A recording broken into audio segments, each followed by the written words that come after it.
Rádio Elétrica orgulhosamente apresenta Sarau Elétrico Melhores Momentos, episódio 3. Com Luiz Augusto Fischer, Diego Grando, Carlo Pianta e Kátia Suman. E mais, Olívio Dutra, José Faleiro, Canja Musical, Nina Ruge, Edu Meirelles e Udian Steel. Edição Estúdio Continuum. Realização Rádio Elétrica Corporation.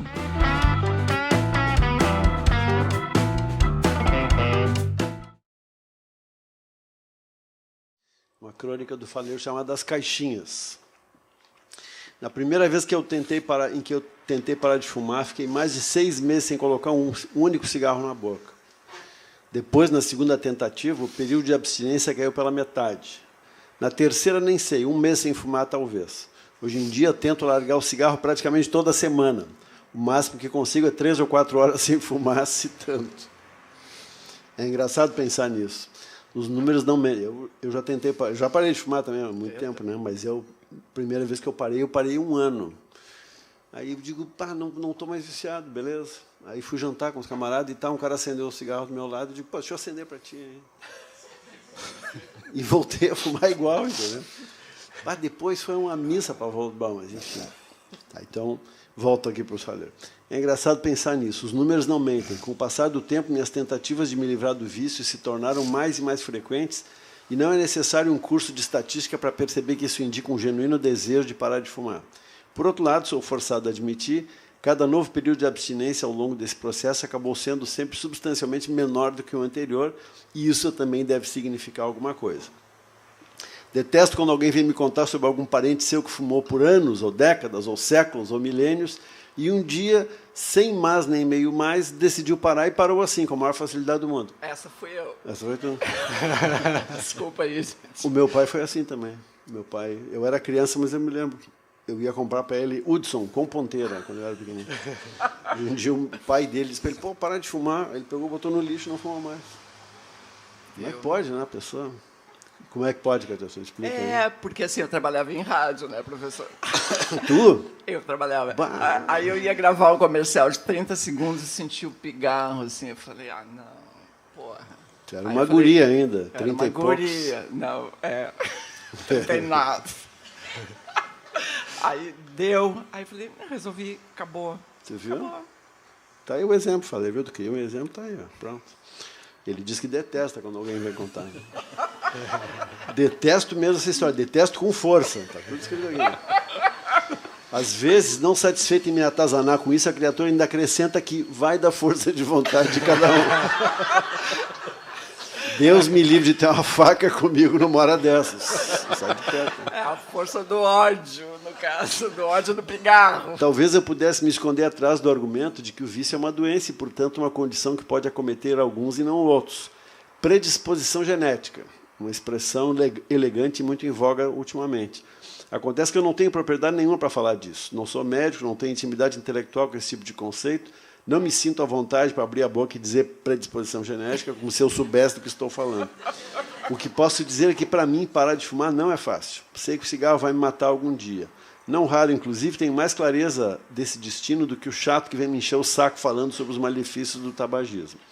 E me espanta que isso, o fato de eu saber que o cigarro vai me matar e mesmo assim não largá-lo, me espanta que isso não seja o suficiente para convencer as pessoas quando digo que, para mim, parar de fumar não é fácil. Pô, tu entendeu? Aqui deu um duplo twist carpado aqui no argumento.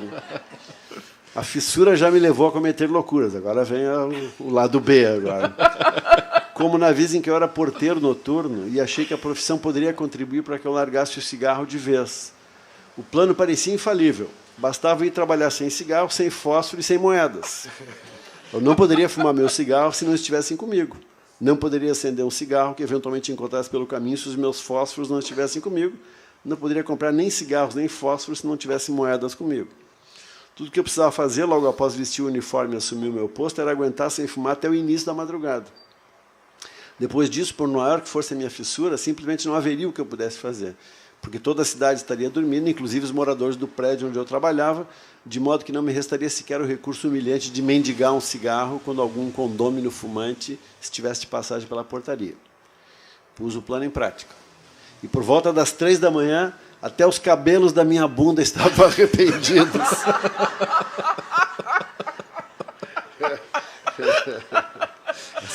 Eu me lembrava.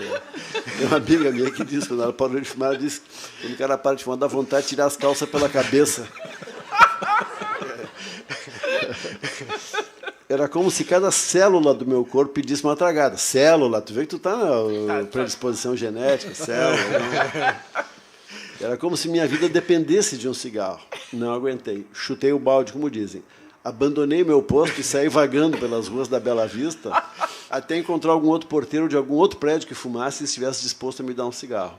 No condomínio onde eu trabalhava, as visitas do meio da madrugada eram raras, mas aconteciam. Fiquei com medo, com muito medo. Se chegasse alguém e eu não estivesse lá na portaria, e se ainda por cima um visitante, depois de gastar o dedo no botão do interfone, me visse virando a esquina e voltando ao meu posto para, enfim, atendê-lo, seria questão de tempo, pouco tempo, até meu chefe ficar sabendo do ocorrido, e eu estaria fudido, porque ele, sem dúvida, me mandaria embora com uma mão na frente e outra atrás, e eu precisava daquele trabalho. Felizmente, nada disso aconteceu. Arranjei o cigarro, voltei ao meu posto, tornei-me sentar na cadeira, e, ao que tudo indicava, minha ausência não tinha sido percebida por nenhuma viva alma. Mas a adrenalina tinha sido tanta, meu coração ainda batia tão desesperado, que jurei a mim mesmo, com todas as forças, jamais, em hipótese alguma, voltar a fazer aquilo. Uma promessa posta à prova logo em seguida, quando me dei conta de que minha aventura talvez tivesse sido em vão, já que eu tinha deixado meus fósforos em casa. E agora não via jeito de acender o maldito cigarro que estava no meu bolso. Gastei alguns minutos blasfemando contra mim mesmo, dando tapas na testa e me perguntando como tinha conseguido ser estúpido o bastante para arriscar o emprego e ir em busca de um cigarro sem que me ocorresse de aproveitar a saída para dar um jeito de acendê-lo também. Depois gastei mais alguns minutos considerando seriamente a possibilidade de quebrar minha promessa recém-feita e repetir a aventura, dessa vez indo em busca do fogo. Mas o medo foi mais forte. No fim das contas, o que fiz foi o seguinte. Aí vem a engenharia. Revirei o lixo da guarita até encontrar a marmita descartável que eu tinha jogado fora depois de jantar. Com ela, fiz uma pequena bola de papel alumínio. Em seguida, fui ao banheiro e peguei uma boa quantidade de papel higiênico. Por fim, envolvi a bola de papel alumínio com papel higiênico, coloquei tudo dentro do micro-ondas, fechei a porta e apertei o botão de ligar. Vários clarões e estalos dentro do aparelho. Parecia uma tempestade em miniatura.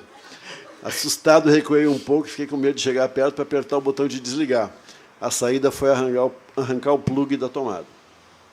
Passado o susto, abri a porta do micro-ondas e contemplei orgulhoso o meu feito. O papel higiênico estava pegando fogo. Acendi o cigarro e fiquei tranquilo. Mais um minuto sem fumar e eu teria morrido, ou pelo menos assim me parecia. Lembrei dessa história hoje enquanto olhava para essas duas caixinhas que trouxe comigo para Belo Horizonte. Belo Horizonte, Dalva, aquele abraço. Quem me convenceu a comprá-las foi ninguém mais, ninguém menos do que o editor dessa revista Parênteses. Eu falei para ele que eu tinha chupado esses chiclezinhos, né? E será que o leitor consegue adivinhar onde as comprei? Sim, foi numa farmácia, mas não qualquer farmácia. Foi onde trabalha ninguém mais, ninguém menos do que outra contribuidora dessa mesma revista Parênteses, a Natália. Ela me deu todas as dicas de como utilizar corretamente o conteúdo de ambas as caixinhas. Era mais complicado do que eu imaginava. Uma dessas caixinhas contém chicletes de nicotina, a outra adesivos de nicotina. Há vários meses que as comprei. Olho para elas quase todos os dias e penso em muitas coisas, mas ainda não fui capaz de abri-las. Já falei.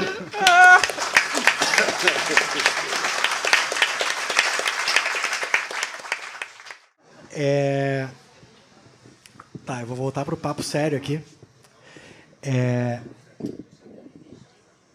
É um texto já um pouco antigo do Luciano Veríssimo, mas é dos sérios,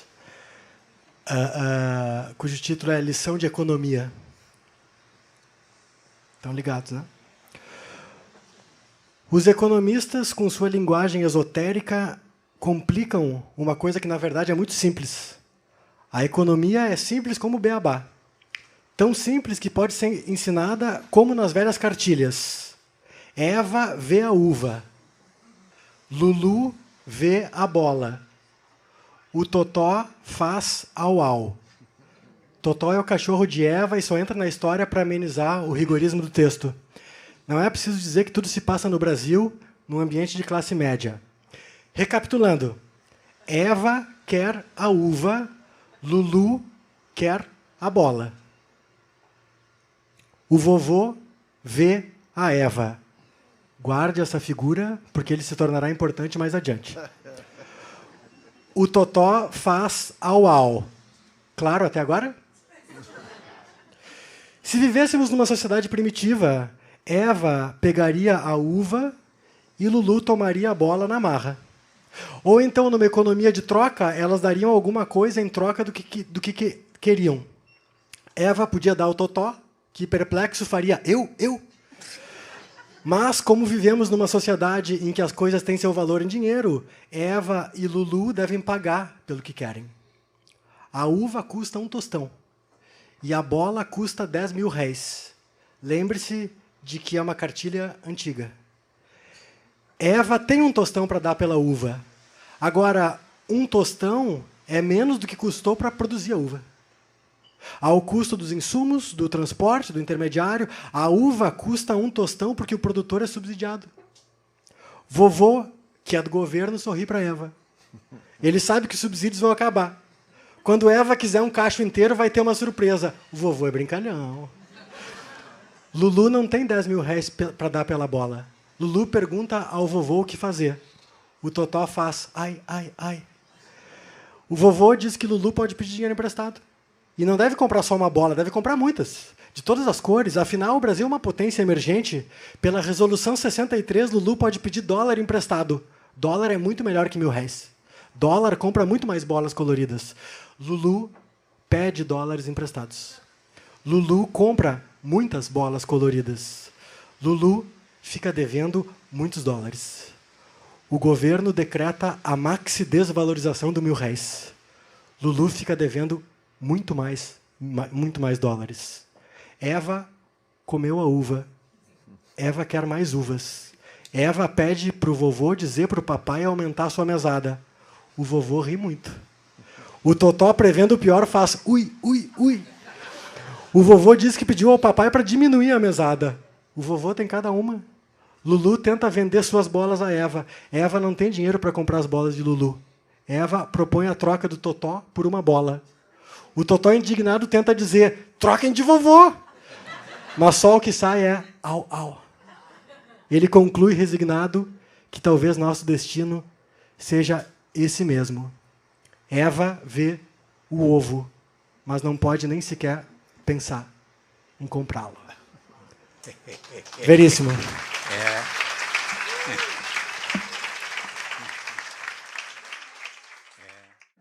Tu trouxe uma coisa bem cabeçona, não? Não. Nenhum grande clássico da literatura.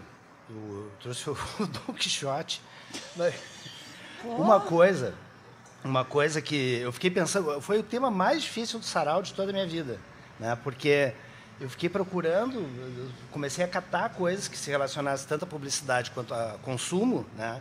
E eu não tenho muita leitura de autores mais recentes, né? Eu leio. Vamos ter que dar um jeito nisso aí. Exatamente. Inclusive, eu falei com o Diego ele vai me assessorar, eu ameacei ele, eu estou chantageando ele.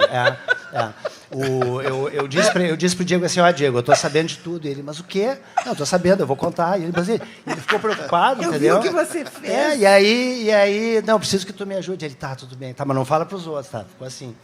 E aí, não, estou brincando. Então, assim, o que acontece no Don Quixote? O Don Quixote, ele é uma metalinguagem impressionante, principalmente a segunda metade, né?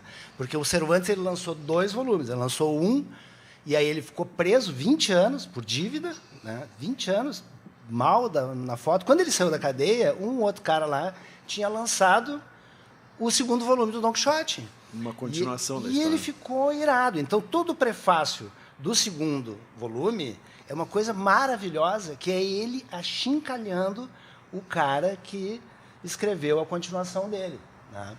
E aí ele resolve, ele mesmo, escrever a volta do Don Quixote. Quando termina o 1º volume, o Don Quixote e o Sancho Panza voltaram para casa, né? E estão lá aquietados, e o Don Quixote aparentemente está curado do seu delírio. Para quem não leu, né, basicamente, todo mundo conhece a história, mas é isso, havia a literatura dos cavaleiros andantes, a literatura cavaleiresca, aquela coisa que era um greatest hit literário da época, né?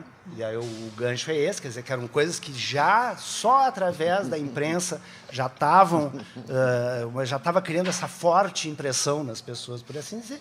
E o Don Quixote achou que aquilo era verdade, assim como os pobres consumidores, né?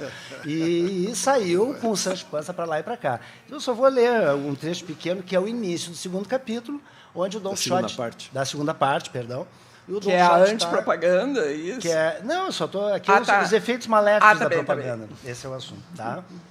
E aí, então, começa o Don Quixote em casa. Conta Cid Hamet Benengeli, na segunda parte dessa história, que o padre e o barbeiro passaram um mês, eram os amigos do Don Quixote, sem visitar o Don Quixote para não lhe trazer nenhuma lembrança de suas aventuras. O Don Quixote morava com a sobrinha, que cuidava dele e estava feliz da vida que ele estava em casa curado, né? Durante esse tempo, no entanto, não deixaram de falar com a sobrinha e a criada do fidalgo, dando-lhes recomendações sobre como cuidar dele para que sarasse. As duas mulheres disseram que seu tio e senhor parecia estar recuperando o juízo, coisa que animou os amigos a comprovar a melhora pessoalmente. Por fim, o visitaram. Sentado em sua cama, Don Quixote os recebeu muito bem e começou a conversar com bastante sensatez, até que o padre resolveu fazer uma experiência para verificar se ele estava completamente curado. Contou que os turcos tinham tomado o Mediterrâneo com sua poderosa frota e agora se temia que atacassem as costas espanholas. Sem titubear, Don Quixote disse que o rei devia convocar todos os cavaleiros andantes que perambulavam pela Espanha, pois só eles seriam capazes de derrotar os turcos. Ai, disse a sobrinha, pelo jeito meu tio quer voltar a ser cavaleiro andante. E Don Quixote respondeu, cavaleiro andante, hei de morrer. E então desandou a falar dos cavaleiros andantes, descrevendo-os como se os tivesse conhecido pessoalmente. O padre e o barbeiro, já desencantados da cura, mas divertindo-se com aqueles disparates, resolveram provocar o fidalgo, pedindo-lhe que descrevesse a aparência deste ou daquele herói. Cada um que citavam, Don Quixote dizia se era moreno, ou ruivo, alto ou baixo. Estavam nisso quando ouviram gritos da criada e da sobrinha e foram ver o que estava acontecendo. Aí só mais o segundo capítulo, são pequenininhos, daí o Sancho chega e o Don Quixote tinha prometido para o Sancho uma ilha para ele, que ele seria governador. A sobrinha e a criada estavam tentando barrar a entrada de Sancho, que fora visitar Don Quixote, dizendo ao escudeiro que era por culpa dele que o fidalgo tinha saído por aí em busca de aventuras. Sancho, muito contrariado, explicou que era justamente o contrário, que Don Quixote o tinha tirado de casa com a promessa de nomeá-lo governador de uma ilha. O padre e o barbeiro estavam achando aquela discussão muito engraçada, mas Don Quixote, temendo que Sancho falasse alguma coisa indevida, mandou chamá-lo. As mulheres tiveram de se conformar e Sancho entrou justo quando o padre e o barbeiro se despediam. Na saída, os dois comentaram, uma hora dessas, nosso fidalgo vai sumir de novo, disse o padre. Disso eu não tenho a menor dúvida, respondeu o barbeiro. Só não sei o que é mais surpreendente, se a loucura do cavaleiro ou a tolice do escudeiro que ainda acredita na história da ilha. Don Quixote e Sancho trancaram-se no quarto para conversar. Fiquei muito triste, Sancho, ao ouvir você dizer que fui eu quem tirou você de casa, quando, na verdade, saímos juntos e juntos vivemos as mesmas aventuras. E eu ainda levo uma certa vantagem, pois você só levou algumas pauladas, mas eu recebi centenas. Agora me diga, o que você andou ouvindo aí sobre nós? Que opinião tem de mim o povo, os fidalgos e os cavaleiros? Então, daí, contam para ele, né, que foi lançado um livro, e é uma metalinguagem maravilhosa, porque o Cervantes ele fala do livro que saiu, que está dentro da história, e o próprio Don Quixote fica achincalhando. E uma das coisas que o amigo do Don Quixote conta para ele é que, atualmente, passa um cavalo magro qualquer, e as pessoas apontam e dizem, olha, lá vem o Rocinante. Né? Que era o nome que ele tinha dado para o cavalo. Como as coisas se pegam na cultura popular. Muito bem. Muito bom. Muito bem. Eu vou ler. É interessante que a Natália, que nasceu em 81, é médica psiquiatra. E ela já tinha publicado um livro chamado Desterros, Histórias de um Hospital-Prisão. Participou de uma coletânea de contos e é o primeiro romance. É muito legal. Eu vou ler uma cena Não vou ficar contando tudo, tá? Casal na cama, acabaram de transar. Casal homem e mulher. Casal homem e mulher, é. Aconteceu alguma coisa, tá tudo bem? Tá, sei lá. Como eu te disse, eu não estou na minha melhor fase. Ainda encanada com aquele cara.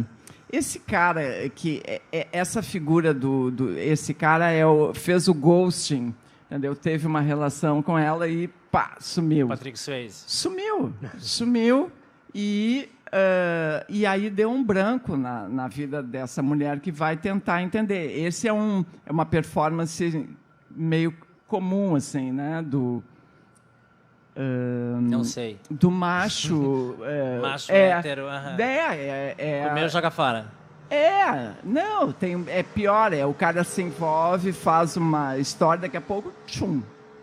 O louco do Tinder, da Netflix. O louco do Tinder. Ainda encanada com aquele cara, ele apaga o cigarro no cinzeiro, vira na direção de Mirella e a acaricia. Ainda? Como assim ainda? Ainda. Nada a ver com você. Vem cá, vem. Mirella se deixa abraçar. Mas não foi gostosa a nossa transa? Foi, Caio, não é isso. Uma delícia mesmo, mas não tem a ver com você, já te disse. Aí a pergunta que ela não precisava, com ele era melhor? Era. Mirella se senta na cama, afastando-se do abraço. Cara, você parece um ciumentinho babaca falando. Que história é essa? Você tá maluco? Desculpa, eu só queria saber. Desencana, queria ajudar, eu gosto de você, você sabe. Mirella abraça as próprias pernas, um pouco curvada sobre si, o olhar distante. Permanece assim por algum tempo, calada. Depois, sem voltar o rosto para Caio, diz: era bom com ele. Muito bom. Quer saber mesmo? Então eu te conto. Trepar com o Pedro. Vamos lá. O Pedro. Para começar, ele tem um pau gigante. Polydance. Enorme. Já vai derrotando o pobre do acabou cara. Já chamou ele de Fusquinha. O outro era o Maverick, esse é o Fusquinha. O pau... Maverick é muito bom. Maverick é muito bom. O pau enorme, o pau mais gostoso que eu já chupei na vida. Eu tinha um tesão sem tamanho e foi a primeira vez que eu engoli porra sem nojo nenhum. Atirem as crianças da sala, pelo amor de Deus. Tem problema, elas estão vendo o BBB. Cancela o vídeo, cancela o Pix. Não, manda Pix. E se quiser, nós podemos fazer o sarau elétrico erótico na próxima edição. Tá. Porra, isso, tava com leite na boca. Vai. Sem nojo nenhum. Achando gostoso. Amor, né? Amor, claro. Dizem que é. E era mútuo. Ele me mandava mensagens no dia seguinte, às nossas noites, dizendo que não conseguia se... Se o quê? Se concentrar. Não, é que eu fiquei pensando no absurdo. A cena. Da cena. Não conseguia o quê? Se concentrar. Não conseguia se concentrar no que precisava fazer, que ficava pensando na gente, que viam imagens e sensações na cabeça dele, no corpo. E eu sabia como era, porque eu sentia igual. O dia inteiro com tesão. Enfim, mais ou menos isso. Satisfeito? Puta que o pariu, rapaz. Caio a olha em silêncio, vários vincos na testa. Mirella, por um instante, sente pena dele, mas continua falando. Te conto mais. Ele queria saber. Maria de Fátima. A gente trepava horas a fio.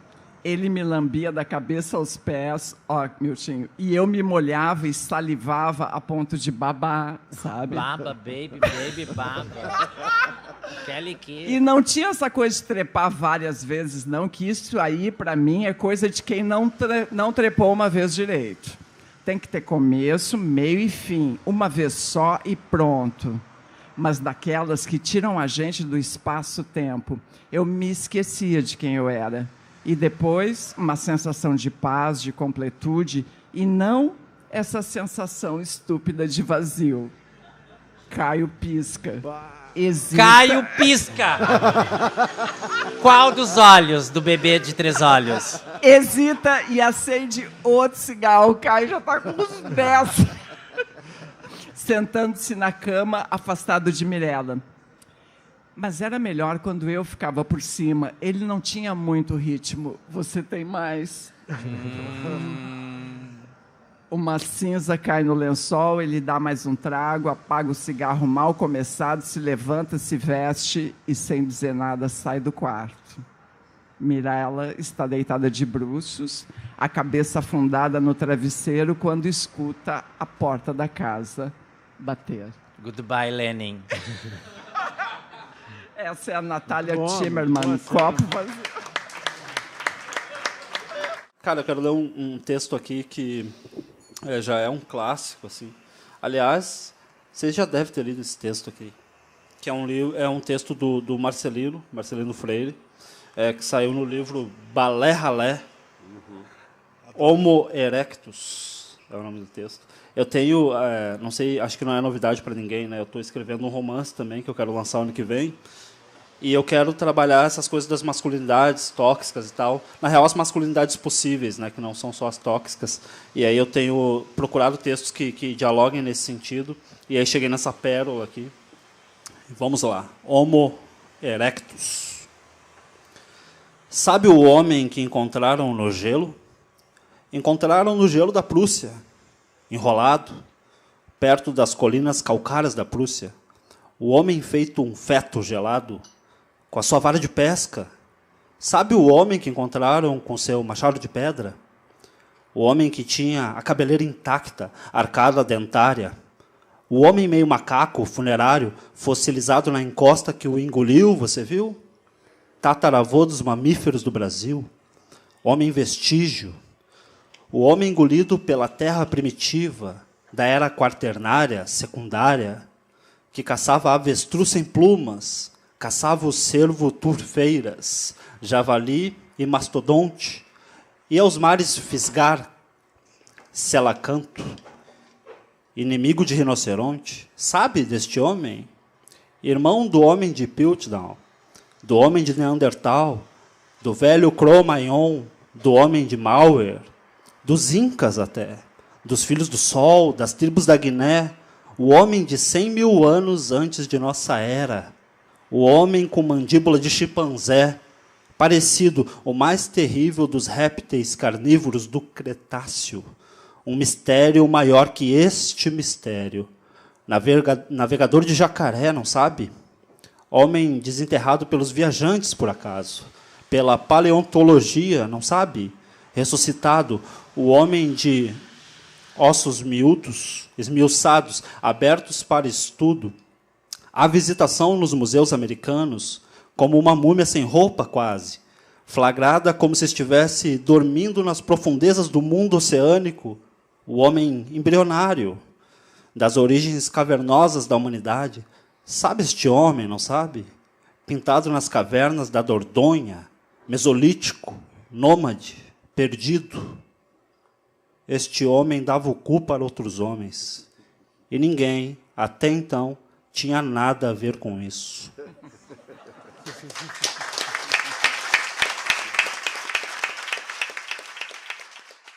E a história é a seguinte, é um poema lindo, a gente não entende metade das palavras, mas o sentido dá para entender. A história é a seguinte, é um cara que é funcionário, é empregado numa estância, e ele chega atrasado segunda-feira para os trabalhos, e como ele chega atrasado, os caras sacaneiam ele e designam para ele o pior cavalo possível. Um cavalo, enfim, muito difícil de lidar e tal. E ele vem com a memória do fim de semana que ele passou com a mulher, aquele cheirinho e aquela maravilha toda e tal. E aí, o desfecho do poema, como vocês vão ver, é que, de repente, ele não consegue controlar o bicho e o bicho se lança num despenhadeiro e ele salta e vê o bicho morrer. Eu dei o spoiler total aqui. Mas aqui vem, eu vou dizer o poema, então, ouvindo Noel Guarani na minha cabeça. Se chama Romance de Peão, e é mais conhecido como o tubiano capincho, que é o capincho é esse tubiano, esse cavalo, né, que é capincho que se joga na água. Então diz assim: este tubiano da estância foi o bicho mais maleva que o diabo inventou para um peão. Os olhos de chancho, cabano, sargo, coiceiro, aragano, manoteador e bufão. Peão que chegasse atrasado na segunda, muito sovado da farra pelo rincão, já se sabia a sua pena. Era encilhar o ventana que assim mandava o patrão. Uma feita era a segunda na estância, ao clarear do dia, com cara de laço novo cheguei. Já estava o meu povo na mangueira, e alguém gritou quando já dava um cavalo: lace o tubiano capincho para esse que vem do buchincho do rincão dos cantagalo. Que era ele, né? Que sina! Se eu tinha o peito mais puro que a estrela d'alva, que bico de beija-flor. Mas qual buchincho, se eu voltava de ver a prenda que amava, todo enredado de amor? Virgem do céu, será o diabo, um cristão que andou bailando por 2 noites e 3 dias, com no ouvido as harmonias da cordiona retrechando e o coração sarandeando numa vaneira macia. Nos olhos tontos de sono, como em espelho pequeno, aquele corpo moreno com crespos que o vento bate. E o aroma, a flor e a sereno, que vem na prosa em cochicho. Prosa em cochicho é bom, né? Que aroma não vi em bolicho, nem nos baús dos mascates. E os negros olhos ariscos, como iraras bombeadeiras, nas poças que a seca embarra, na sombra de um caponete, e que maneia um ginete como pialo de cuchar. Quanta coisa ela me disse, não dizendo quase nada. Quanta coisa ela entendeu da minha boca fechada, porteira do coração. E agora, eu, moço monarca, chego batendo na marca no meu ofício de peão. Bonito. Agora acordar de um sonho que é um lindo engano. Soltar o corpo franzino em que envidei meu destino para me trompar com o malino que é esse capincho tubiano. Não. Chego e... Bom dia, senhores. Largo já meio covarde. Me respondem, boa tarde. Dormiu nas palhas, paisano. Largue esse e traga o buçal. Lapute aqui é desigual à sorte de um campechano. Vinha o tubiano no laço como dourado na linha, ligeiro como tainha, como traíra de açude, dando mais pulos e saltos do que um calcuta na rinha. Ah, quando a sorte é mesquinha, não há feitiço que ajude. Para encilhar o vento rasgada foi abaixo de oração. E já maniado e enfrenado foi luta para arreglar os troços. Rezei 4 Padre Nosso só para sentar o xergão. Cheguei a carone, os bastos, e quando a cincha tiniu, o infame se foi para o céu. Voltou, tombou de boléu. Quase perdendo o chapéu, rezei 4 Ave Maria. E o urco, como um bodoque traiçoeiro, olhando para trás, com a cincha no osso do peito, e eu lhe ajeitando com jeito por causa do capataz. Depois de bem encilhado, trancou com um passo de tango, muito mal intencionado, encolhido e retovado. Eu vi minha vida pequena. Corri os olhos na chilena e olhei para a tala do manco. Na voz de "Vamos, moçada", campeei a volta e montei certito e firme nos bastos. Já o bicho se vinha urrando ladeadito e se brandeando como coatiara de arrasto. Nós fomos naquela toada, nessa dança desgranida, em que um tauro arrisca a vida só para honrar a pataquada. Depois de focinho gacho, garrou ladeira indecida na fúria despavorida de um touro num costa abaixo. Me encomendei para o Senhor, também para a Virgem Maria. Não sei como a resisti assim blandito de amor. E sem amadrinhador nesse lançante tremendo, me fui solito me vendo mais triste que um pajador. Agora vem o desfecho. Rodou e ficou roncando, quebrado. É o fim do capincho. E eu paradito e contínuo a pensar desta maneira. Por ti, a mais linda trigueira, eu gineteio a vida inteira no lombo do meu destino.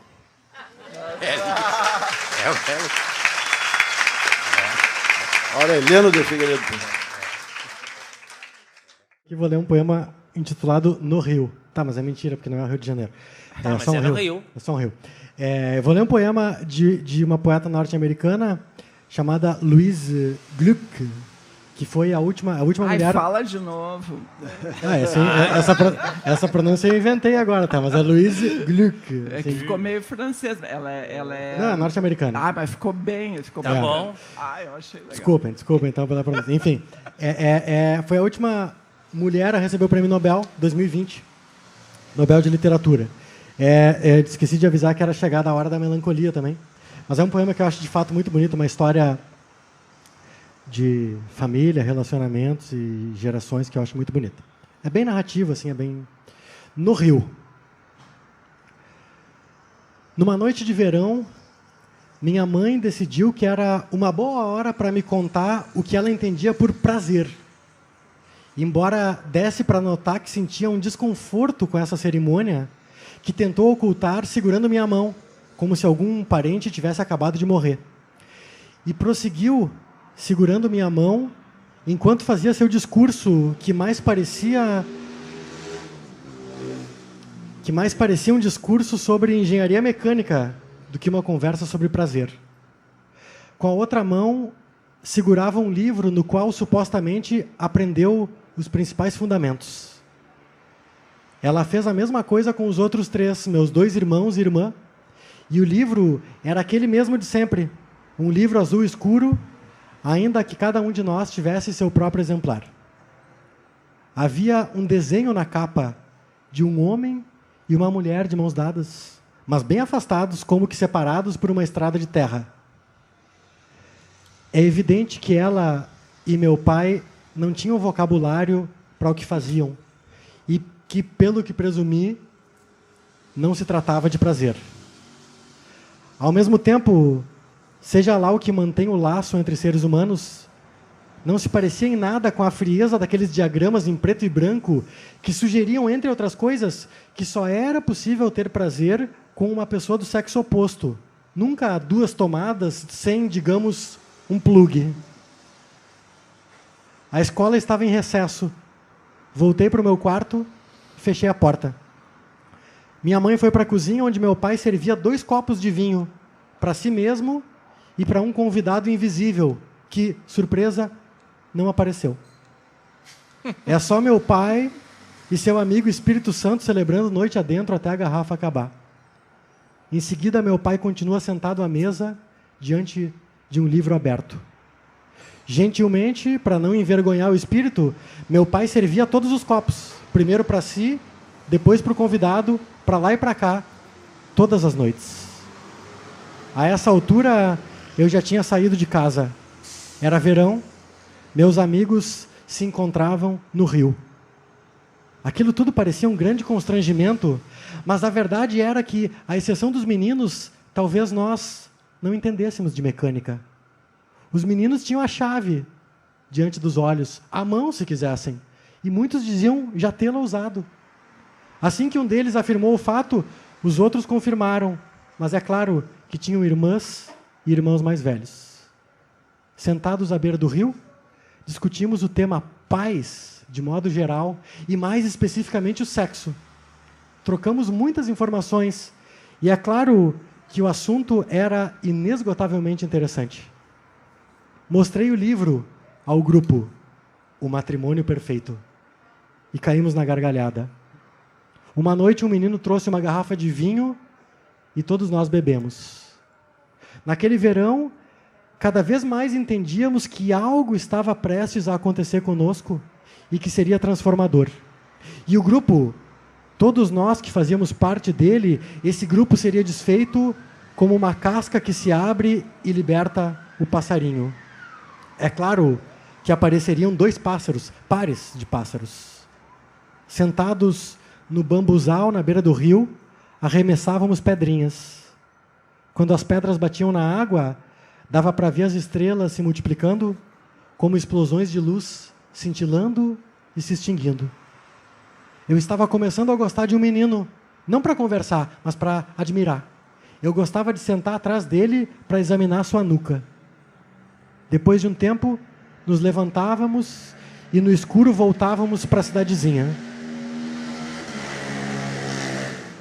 Sobre os campos, o céu era claro, estrelas por toda parte, como no rio, embora essas fossem estrelas de verdade, até mesmo as mortas eram de verdade. Mas as estrelas do rio eram como ter uma única ideia que de repente explodisse em 1000 outras ideias, não de verdade, talvez, mas de algum modo mais realísticas. Quando cheguei em casa, minha mãe já estava dormindo, meu pai estava na mesa lendo seu livro. Eu disse a ele: seu amigo foi embora? Ele olhou bem nos meus olhos e disse: sua mãe e eu sempre tomávamos um copo de vinho juntos toda noite, depois do jantar. Olha. Luiz Gluck. Fedra. Desculpem aí, mas é bonito, né? Ah, bonito. Não, a versão tá correta. Tá correta. Eu sou, enfim, né? Eu fui obrigado a escrever sobre o rock gaúcho, já tinha comentado, não vou entrar no assunto, devido ao fato de eu ter uma atuação na área da pesquisa dentro da literatura, na área da canção. Então, quando aparece o negócio do rock, Carlos, então eu sei mais do que eu gostaria de saber a respeito disso tudo. E eu, como dentro da literatura, eu sou músico, né? Então eu sempre puxo muito para a questão musical, que é uma coisa muito difícil de ser entendida, porque a experiência musical ela é difícil realmente de transmitir, né? Quando o cara não tem aquela experiência, tu tem que teria que ouvir umas músicas mais de uma vez para entrar.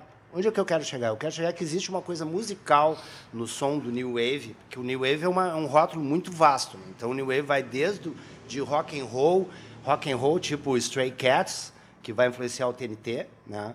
Até música negra, ou coisas tendendo a música negra, passando por vários espectros. Então, tem várias características musicais aí, e uma delas é a revalorização da música dançante, em contraste a uma hegemonia da música cabeça, no mau sentido. É o Flávio, tá ali? Então tu me ajuda a não mentir muito, tá, por favor? Tá bom, beleza. Mas um tanto é isso, né? Então, por exemplo, o próprio Talking Heads tem esse nome porque na década de 70 se confirmou uma expressão que era o Thinking Heads. Então, o rock tinha assim, ganha uma aura de assim, não, isso aqui é uma coisa profunda também. Um assunto que começou com os Beatles da segunda metade da carreira. Então, imagine, os caras fazem uma banda, que é uma banda extremamente intelectualizada, que é o Talking Heads, cujo título, nome da banda, é uma bandeira contra a excessiva intelectualização. Então, eles vão, junto com uma coisa que já vinha desde o tempo dos anos 70, o Brian Eno, eles vão buscar uma coisa muito ligada assim, ao que seria a música africana também, esse tipo de coisa. Agora, repara, o Talking Heads é de 77, então é bem como o Miranda falava, a coisa chegou aqui com 6 anos de atraso. Né?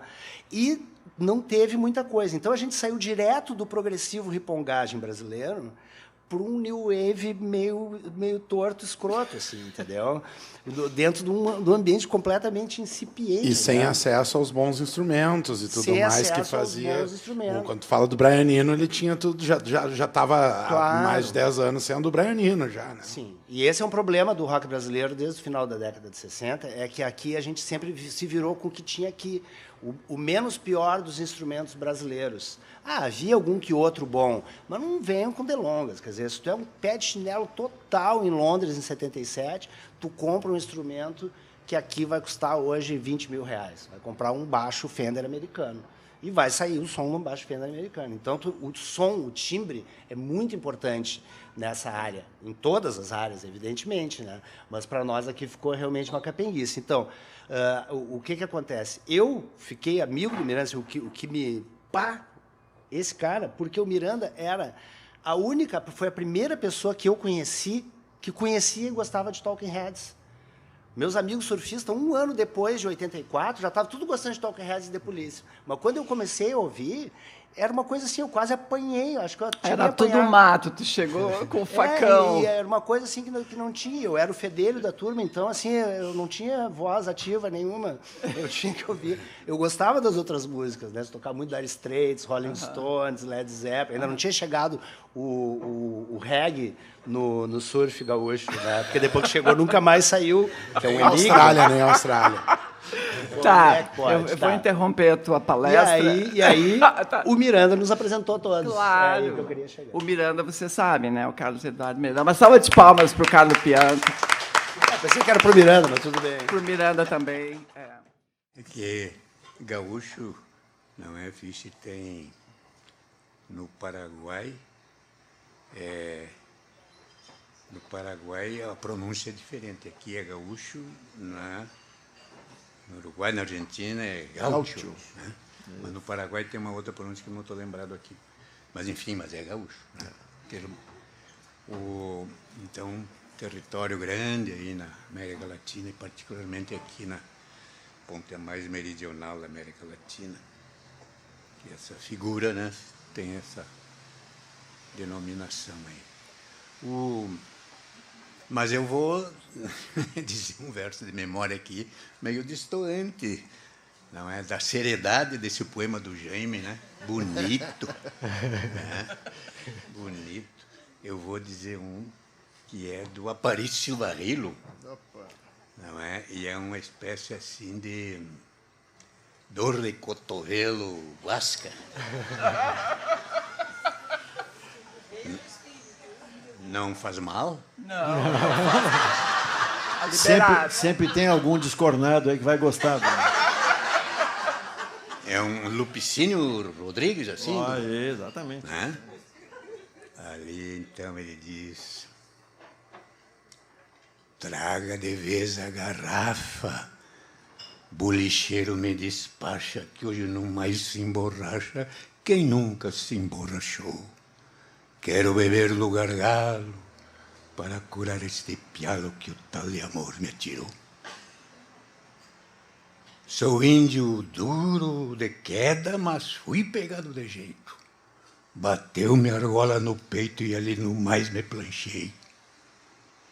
Sou duro de queda, mas fui pegado... já rotolei. Opa! Vamos de novo. Cadê a cola? Cadê a cola? Sim. Não, vou tomar, cara. Então, sou índio duro de queda, mas fui pegado de jeito. Bateu-me a argola no peito e ali no mais me planchei. Sempre fui solto de pata, mas nesta volteada ingrata, num tacuru tropecei. Sucede que eu não sabia quanta manha se requer para se correr com mulher na cancha reta do amor. Perdi por um rabo de saia sem sair do partidor. Caí num tiro de laço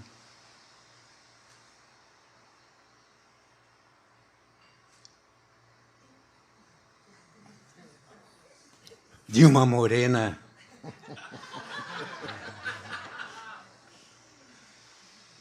caí num tiro de laço. A morena era jogo duro mesmo. Claro. Morena tirava a memória. Tava o cara preso no partidor ainda lá. E aí caí num tiro de laço de um olhar de China atrevida que embussalou minha vida na armada negra das tranças. E depois de me ter preso, marcou-me com seu desprezo na picanha da esperança.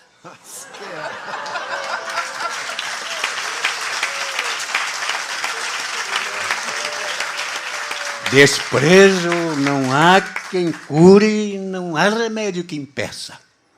Não há reza nem promessa que lhe conserte o estrago. Por isso, seu bolicheiro, para emparcerar com o primeiro, traga no mais outro trago.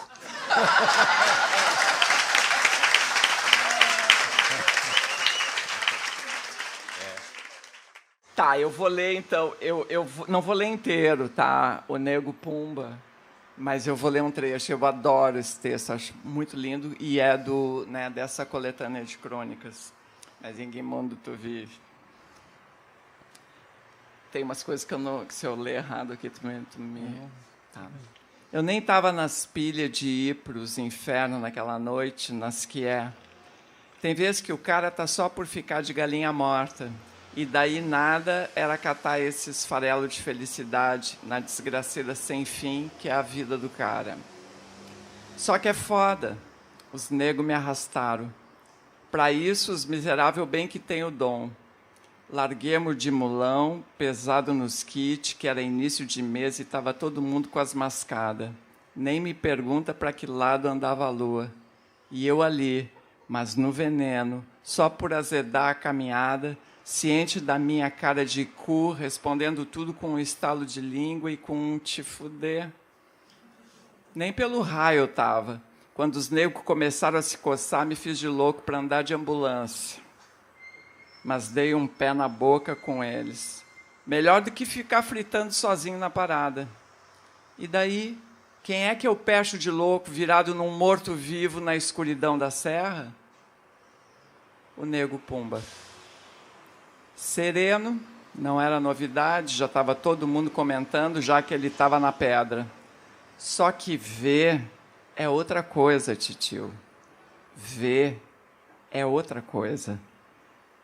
Ver e ainda por cima ter a lembrança que aquilo ali já tinha sido gente um dia, porra. Isso daí é foda demais, titio. Na hora pensei 1000 fitas. Lembrei dele me dizendo assim um dia, viu só, mano, quem aparece, joga, e quem joga, aparece. Ih, miliano. Foi numa vez que eu gastei a full lá no campo da Viçosa e os negros só faltava sentar no meu colo. E nas que ele estava dando o papo certo mesmo. Nunca mais eu esqueci daquilo que ele falou. Porque eu me liguei que antes eu me mocosava mesmo. Demorei uma cara a correr com os malandros mais velhos. E daí até ia, mas ia com medinho. Só que naquele dia, sei lá, eu estava com os cornos virados, estava de mal com o mundo. E quem é que não sabe que o coração é pequeno demais para o ódio e para o medo ficar os dois ali junto dentro dele? Daí me apresentei o jogo todo e pá! E como eu sou uma bala, acabou que eu comi todo mundo com farofinha, titio. E os negros tudo viraram em bolita comigo. Porra, pro Nego Pumba, que é o Nego Pumba, falar aquilo que ele falou, só por aí tu já tira uma febre. Outro bagulho que me veio no melão na hora que eu vi ele ali atirado foi que uma vez ele invadiu a baia e me chamou para a rua, que queria me mostrar um bagulho. Achei estranho, ele estava eufórico e pá, mas sereno. Dei um pé lá com ele lá. Mó cena. O pau no cu estava com uma pá de carteira de crivo que tinha metido lá no mercadinho da 12. Agora eu fico até viajando. Parece que tem um louco que diz que beleza é aquela fita que não dá para olhar sozinho. E o cara precisa convidar alguém para ajudar a olhar. Porra, eu nunca tinha delirado nessa ideia. Mas agora, pensando bem, se pá, o Nego Pumba me chamou naquela vez, foi para ajudar ele a olhar o que ele mesmo tinha feito, no maior orgulho da beleza daquilo. Afinal, quem que garantia que eu não ia ser boca grande? Por que ele não guardou só para ele só? Não era melhor? Orgulho, titio. Ele me chamou porque achou bonito o que fez. Tão bonito que não deu conta de olhar sozinho e daí veio me chamar para ajudar ele a olhar. E nas que não tiro a razão dele. Tinha sido bem feito, trampo limpo, sem vestígio nenhum. Aquela tropa de pau no cu do mercadinho, tudo se batendo, sem saber o que era feito dos crivos. E o Nego Pumba, a essa altura, já a uma certa, com as carteiras tudo, mostrando para o bruxo dele que era eu, e nós vá risada. O que nós tinha? 15, 16? Caralho, titio, o tempo voa. Voa e não perdoa ninguém, dando bem a morta. Só que se pá, dava para ter ido mais na manhosa com o Nego Pumba. Santo, eu que não sou bobo, tô ligado que não tem nenhum. Mas quem é que merece acabar que nem ele? Oh, na boa, não é querer pagar pau nem nada, mas o louco comia bola, levava jeito com as minas, andava na estica, fazia rap para Brown nenhum botar defeito, considerado as ganhas na quebrada. E um palhaço passava vergonha perto daquele malandro, sempre tirando onda, até onda que não cabia tirar, sempre gargalhando, sempre fazendo gargalhar quem estava na volta. Agora, olha só o que tinha sobrado do cara alegre e cheio de dente de anos atrás. Olha só o que tinha sobrado do cara que me apresentou para o Massa. Quando eu lembrei disso, que foi ele que me apresentou para o Massa, sem arreganho, me deu até um nó na garganta, me ardeu as narinas, enchi os olhos d'água. É claro que eu não ia abrir o berreiro ali na frente dos negros, não ia pagar esse vale, mas, vou dar a morta. Se tivesse jeito de eu me sumir dali para ir ficar sozinho num canto esquecido do mundão, já era. Caiu a casa, perdeu o parceiro. Serinho, titio, não tenho vergonha nenhuma de falar. Chorava mesmo. Tem fita ruim demais de aturar, e eu penso até que a gente nem tem que aprender a aturar essas fitas, porque aprender a aturar é aprender a fingir que não viu, a fingir que não aconteceu, a fingir que não doeu, quando na verdade doeu sim. E não foi pouquinho. Tu tá louco, meu tio. Como assim? O Nego Pumba é meu primo, e a coroa dele é minha tia e minha madrinha, e a minha coroa é tia dele e madrinha dele, e o sangue do meu sangue que está ali atirado, e se não me dá vontade de chorar, eu tenho mais é que ir para o inferno logo de uma vez, sem resenha. Quando o pau no cu me apresentou para o Massa, foi no Natal, eu acho, ou num Ano Novo, agora não tenho certeza. Nas que ele é que decidiu que ia ir fumar antes de saltar para uma festa no morro, e eu fui atrás, só de peru. Daí, bolado e aceso baseado, a fumaça indo para as estrelas, o Nego Pumba vá para o chão e prensada, daqui a pouco ele me pergunta, vai? Já me esticando o bagulho, e eu respondo, lógico, já pegando o bagulho da mão dele. Não tinha outra resposta que eu podia dar. Agora, não estou ligado se mudou, não estou ligado como é que anda, mas naquele tempo, malandro do tamanho que eu estava e que não torrava o massa era motivo de chacota. Daí dei de mão no bagulho, mas é aquilo, né? O cu que não entrava uma agulha, achando que podia acontecer de no dia seguinte eu já estar rateando, já vendendo as coisas de dentro da baia para comprar um baseado. Dei só um tapa para controle e já devolvi o bagulho para o Nego Pumba bem ligeiro. Nas que eu tentei devolver porque ele não aceitou, Totó. Te fuder, pau no cu. Tá até pegando, fuma esse caralho, disse ele. E daí eu fumei. E fumei as ganhas. E não parei mais de fumar depois daquilo. E foi o Massa, sem mentira nenhuma, que salvou a minha vida nos dias mais pissudos. E não teve baseado que eu acendi sem agradecer secretamente ao Nego Pumba por me apresentar para o bagulho. E daí agora ali estava ele no farelo. E o que eu podia fazer por ele, pelo meu primo, pelo sangue do meu sangue, pelo afilhado da minha coroa, pelo malandro que me apresentou para o Massa, se nem das minha própria neurose eu andava conseguindo dar conta, nem torrando massa, nem dando um raio, nem tomando um gelo, nem de jeito nenhum. Ele ficou felizão de me ver, felizão. Jogou aquela cabeça cheia de cabelo lá para trás, fechou os olhos e gargalhou, abrindo bem a boca, que nem se quisesse abocanhar o céu inteiro com aquela gargalhada. Ah, não, olha aí, meu, olha só, estou fudido agora. Chegou o meu bruxo, chegou o meu irmão. Serinho, titio, o bicho ficou felizão a full. E tu pode até achar que eu estou viajando, mas para mim aquela alegria toda era por causa de que as lembranças das nossas fitas, tudo pipocou na mente dele também, que nem na minha. E não pela oportunidade de me arrancar cincão para derreter uma. Que ele ia me apertar, beleza, que isso eu já estava ligado. E que eu, do meu lado, ia largar ele pifado, beleza. Isso ele também já estava ligado. Mas não, toda aquela alegria não era daí que vinha. Vinha, era do lado ponta firme do Nego Pumba. Eu vou te dizer para ti, aquela porra daquela gargalhada gostosa que ele deu foi a de alívio. Não o alívio de quem sabe que vai se salvar algum dia, não esse alívio, mas o alívio de quem salva pelo menos o passado, de quem salva pelo menos aquilo que o tempo já levou faz tempo, de quem vê brilhar de novo pelo menos a porra do tesouro da memória. O alívio de quem percebe que não está louco, pelo menos não totalmente.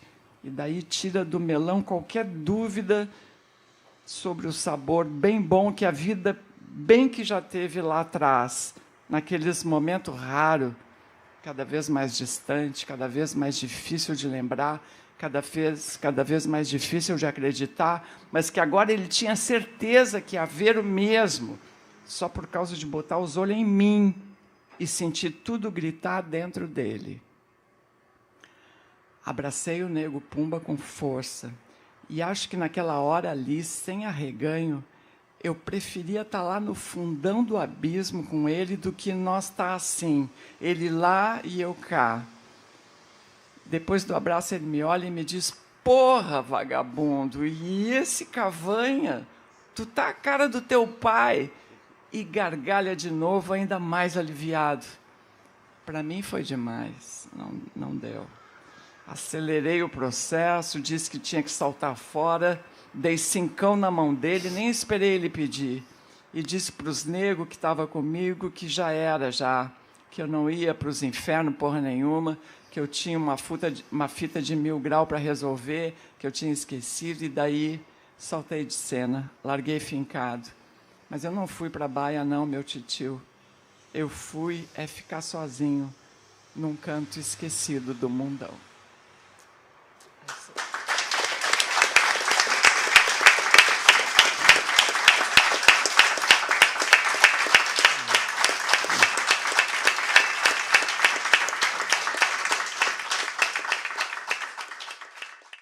Essa é Art Machine.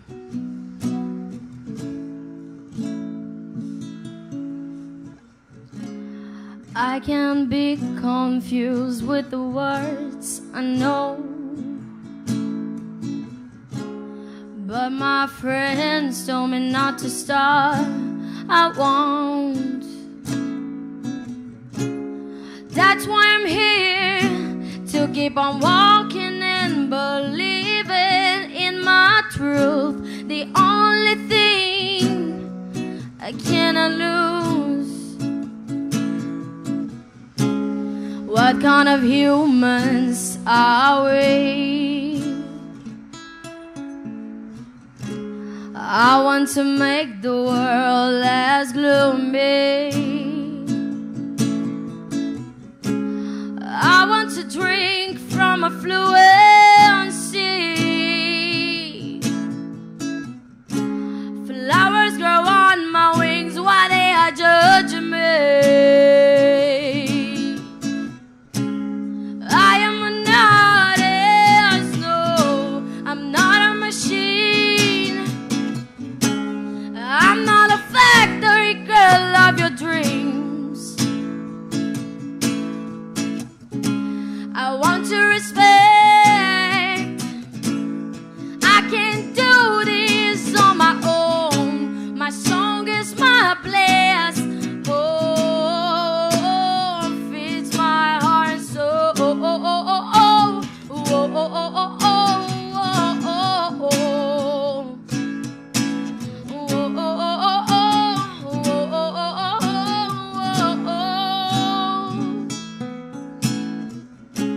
I don't know if they told you, my friend,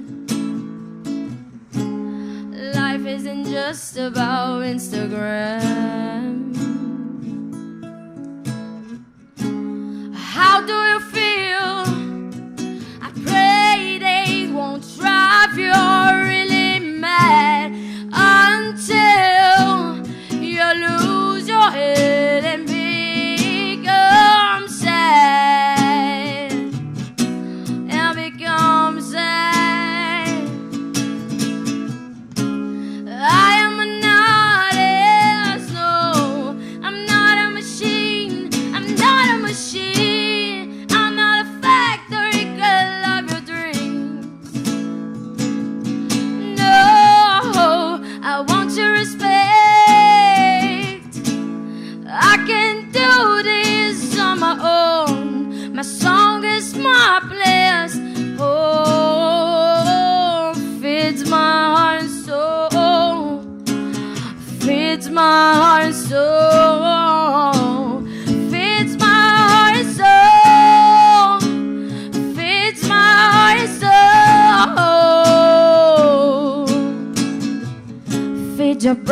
feed your brain with your love, feed your brain with your love,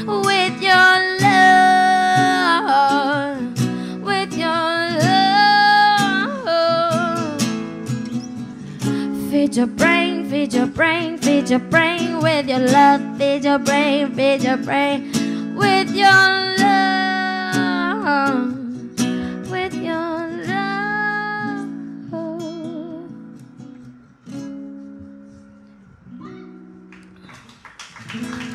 Muito obrigada.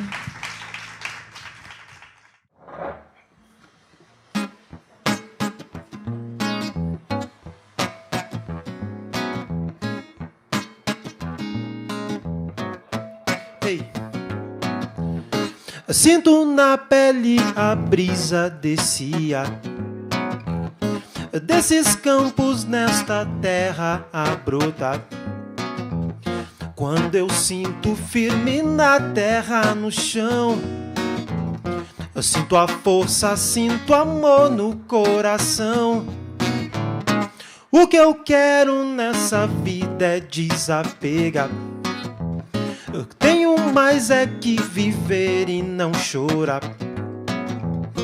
Vou arranjar um novo amor para seguir, algo que me faça crer, faça feliz. Se você quiser, venha comigo. Se você quiser, venha comigo. Lê, lê, lê, lê, lê, lê, lê, lê, lê, lê. Lê, lê, lê, lê, lê, lê, lê, lê, lê, lê. Pra viver do jeito que a gente quiser, basta olhar pro semelhante e respeitar sua posição, seu modo de pensar, sua origem, sua cor e o seu rezar. Falo de uma força interna que se tem,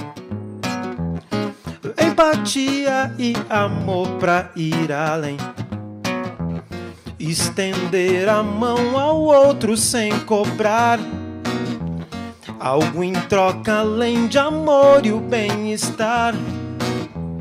Vem também e sente a brisa aproximar, ela calma e faz querer continuar. Me ajuda esse amor a espalhar.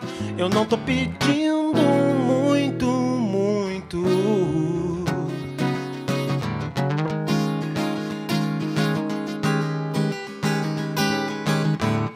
Lê, lê, lê, lê, lê, lê, lê, lê.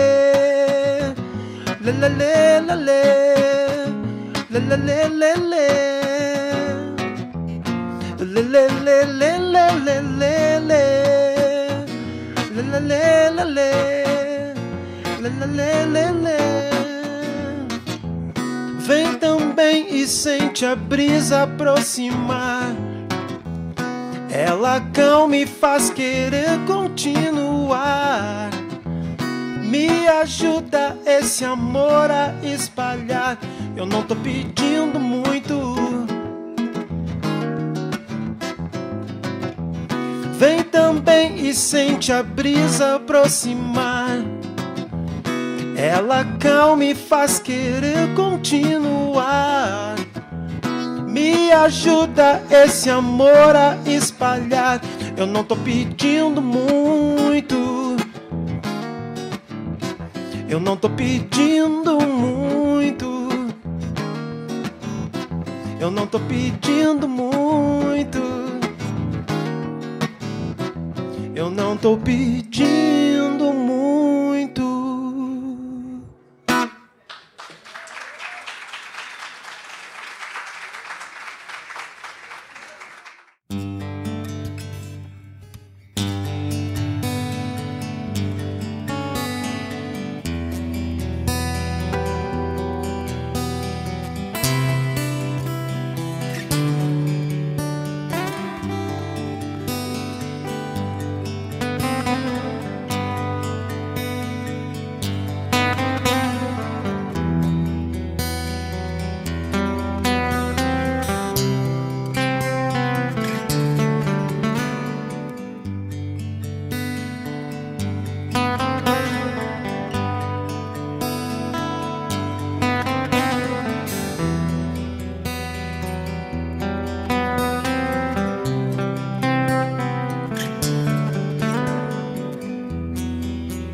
Me fui de casa, no fui, mi padre me dejó ir.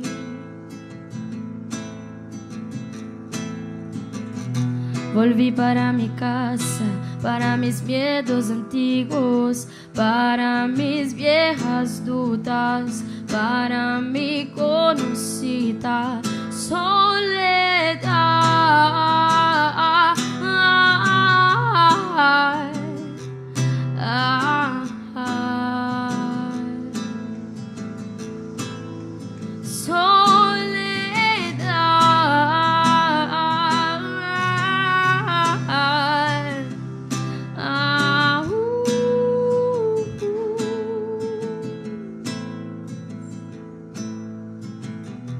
Me fui de casa, no fui, mi padre me dejó ir.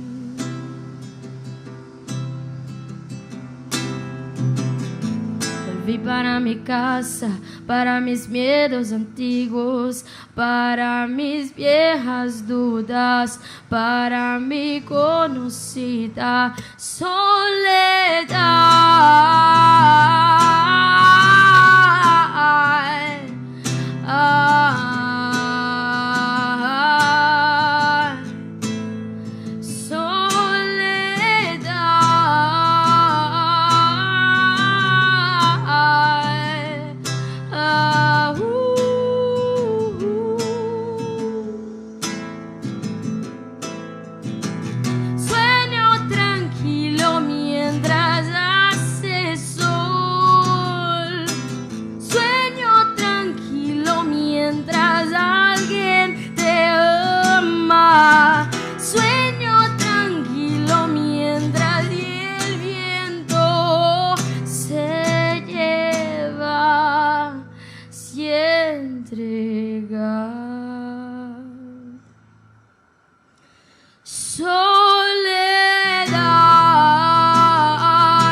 Muchas gracias.